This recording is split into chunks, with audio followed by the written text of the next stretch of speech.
السلام علیکم ورحمۃ اللہ وبرکاتہ۔ ناظرین کرام، حضرت سلیمان علیہ السلام نے دربار لگانے کا پروگرام بنایا تو جنات کو حکم دیا کہ وہ ان کے لیے ایک خوبصورت اور دیدہ زیب کرسی بنائیں، اور وہ کرسی اس طرح کی ہو کہ اگر اس کو جھوٹا مدعی یا گواہ دیکھے تو اس کے شانوں کا گوشت کانپنے لگے۔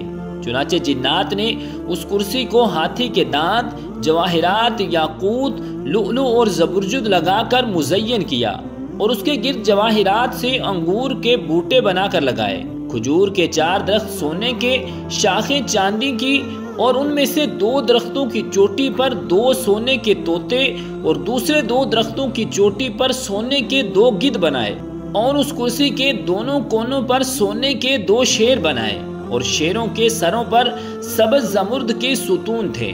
جنات نے اس کرسی کو اٹھا کر ایک بڑی چٹان پر رکھا، اور اس کرسی کو گھمانے کے لیے اس کے نیچے ایک بڑا سانپ بنایا۔ جب حضرت سلیمان علیہ السلام اس کے پہلے درجے پر قدم رکھتے تو وہ کرسی تمام چیزوں سمیت چکی کی طرح گھومتی۔ مور اور گدھ اپنے پر کھول کر، شیر اپنے پنجے پھیلا کر اپنی دم کو زمین پر مارتے، اور ہر درجے میں اسی طرح کرتے۔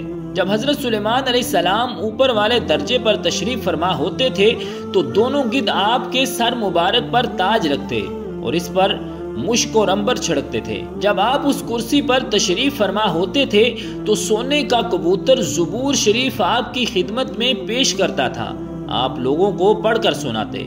آپ کی دائیں طرف بنی اسرائیل کے علماء سونے کی کرسیوں پر بیٹھتے، اور بائیں طرف چاندی کی کرسیوں پر جنات کے سردار بیٹھتے تھے۔ اس طرح فیصلہ کے لیے دربار لگتا تھا۔ جب گواہی کے لیے کوئی گواہ حاضر ہوتا تو کرسی اپنی تمام چیزوں سمیت گھومنا شروع کر دیتی تھی۔ شیر، مور اور گدھ اپنے سابقہ کرتب دکھاتے تھے، جس سے گواہ لوگ خوف زدہ ہو جاتے تھے اور جھوٹی گواہی نہیں دیتے تھے۔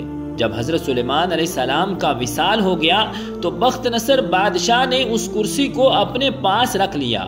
جب اس نے کرسی پر بیٹھنے کا ارادہ کیا تو شیروں میں سے ایک شیر نے اپنا دایاں پنجہ اس کی پڈلی پر مارا، جس کی وجہ سے وہ ہمیشہ تکلیف محسوس کرتا رہا اور اس کرسی پر نہ بیٹھ سکا، حتیٰ کہ وہ مر گیا، اور وہ کرسی انطاکیہ شہر میں باقی رہی، حتیٰ کہ کراس بن سداس نے انطاکیہ والوں سے جنگ کر کے خلیفہ بخت نصر کو شکست دی۔